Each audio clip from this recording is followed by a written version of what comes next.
All right, hello everyone. I've been up for a while because I've been watching Romo's. I hope you can still see me. I've been watching Romo's press conference, and I don't know about him playing or not. I'm gonna leave it up to Romo's family, and all that kind of stuff.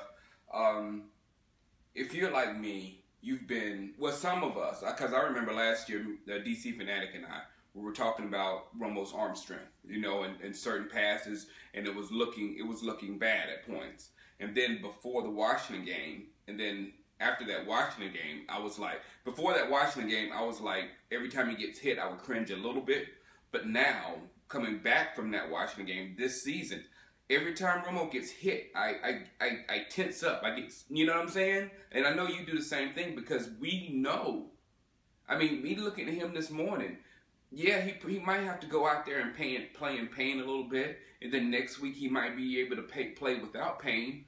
But my thinking is, regardless of pain or not pain, it's going to be one of these hits that's coming lately that's going to end it all. And the only thing that bothers me about this, of course, the one thing that bothers me about that we have not prepared for life after Tony Romo just because we gave him that contract. Just because you give someone a whole bunch of money doesn't mean they're going to play that entire contract. Doesn't mean they're not going to get injured. Doesn't mean anything like that. So you still should back up the starting quarterback with something. You know what I'm saying? With something significant, just in case he needs to rest. Especially now, if he needs to rest. If we're not like we are right now. Oh my God, we're stuck without Romo. It is so, and I know I touched on this the last video, but it's so horrible that you cannot remember the time that Jason Garrett has been in Dallas, which has been most of Tony Romo's entire career, that everything has not hinged on Tony Romo some way. And that's the main thing. Garrett is fine with me in a lot of ways, but that's the main thing that gets me about Garrett. It took him. A lot of us knew what Tony Romo was. We knew that the Tony Romo playing this season is the Tony Romo that could have taken us to the Super Bowl many times in these past few years. But we would rather try to let him throw the ball 40 and 50 times to win football games rather than getting an established running game and doing exactly what we're doing with the defense we had with DeMarcus Ware and Spencer coming off the end with that kind of stuff back then. If we had an offense like we do now that ran the ball with Tony Romo making the play action plays, passes like he's doing, it would have been Super Bowl. I'm here to tell you, we would have won a Super Bowl or two. But right now, in the past, we depended all on Romo. Every game was on Romo. Now we finally get Romo like a running game, and it's still, we neglect the backup quarterback so badly, so horribly, that we got to have Romo in there to play.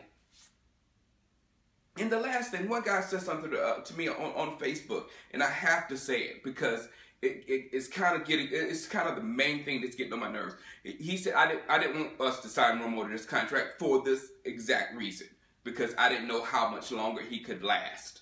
And to give him such a long contract with such a lot of money, I just didn't know about that. So a guy said something to me on Facebook that I wish we had him now. Of course I wish we had him now. Because did you see Brandon Weeden last week? Let me tell you about Brandon Weeden's history. I'm sorry, Brandon Weeden. I just got to tell him about your history. I'm going to tell you about Brandon Weeden's history. He was picked in the first round. Then he got 1 year with the Browns. Second year, they said, we're done. We don't need you. Get out of here. We don't want to pick for you. Go. Get out of here. The Browns, who were in a horrible quarterback situation, they said, we don't have a quarterback, but we know we don't need you. Then whatever's going on with Orton, we couldn't address it. We couldn't even talk to him. He didn't want to talk to us. We couldn't even try to form that thing because we needed Orton for another year until we can get somebody else to get behind Romo. Instead of doing that, we go, screw you, Orton. We got Weeden. Weeden can make every throw we want to, and he can. Weeden can make every throw. Wonderful arm. But still, he's not going to be a good quarterback. We kind of know that. We kind of know that. So back to my point, we will want Romo to go out there and risk his livelihood just so a certain section of our fan base can be right about Tony Romo winning the Super Bowl and shutting all the haters up. That is wrong. That is so wrong I can't even comprehend. Michael Irvin is my favorite player of all time. All time. Easy. Easy call. When Mike went down in Philadelphia, and I hate to be like this, Michael actually got us Super Bowls, and I knew he could get us back. But when he was laying down there, I was done. I'm like, Mike, do what you got to do. And right now, Mike's over there in London having a wonderful time. Mike's in shape. He's working out. He has a high quality of life after football. And that's what I want for Romo. Especially being a new dad and him being a new dad, that's what I want for Tony Romo. Because right now, if he had a Super Bowl ring, he'll give a Super Bowl ring up.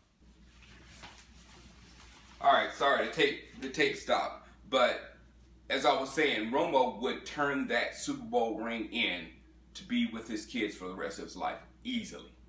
Easily. So my point, there's a section of the fan base that's putting pressure on Romo just so they can be right. You know, and that's a little disgusting. But what's worse than that is the organization that has built this team to where we cannot win without Tony Romo. Period. We don't have a backup that's going to come in that's going to make us still a good football team like we were with Tony Romo. So they did that. And now you got Dez and Witten coming to Romo saying, man, we need you. We got the team, man. We can't win without Romo. We got everybody in that mentality. So just imagine the pressure it's putting on Tony Romo to be out there to play. So like I said, if the pressure from fans and the huge pressure from the organization forces Tony Romo out when he's not ready to go out, and he gets hurt again and it ends his career or hurts him worse, it's going to be truly disgusting. You know, with your back, I want the doctors to be the leads. I don't want to talk to Jerry Jones and say, Romo's playing. We feel sure Romo's playing. I want the doctor. I want to hear from the doctor because ain't none of us heard from any doctor. You know what I'm saying? So whether he plays a lot on Sunday, like I said before, it's a pain thing. If he gets hit when he's hurting, and he can get hit when he's not hurting. So you just don't know. The only thing is if he's favoring his back, if he's scared he's going to get hurt or something like that, then he doesn't need to play because he won't be effective. All right? All right, I'll let you later. I will be here live for the game, and we'll see it fold out, but I still think we should beat the Jaguars. If we don't, then panic button. All right, holla at you. Peace.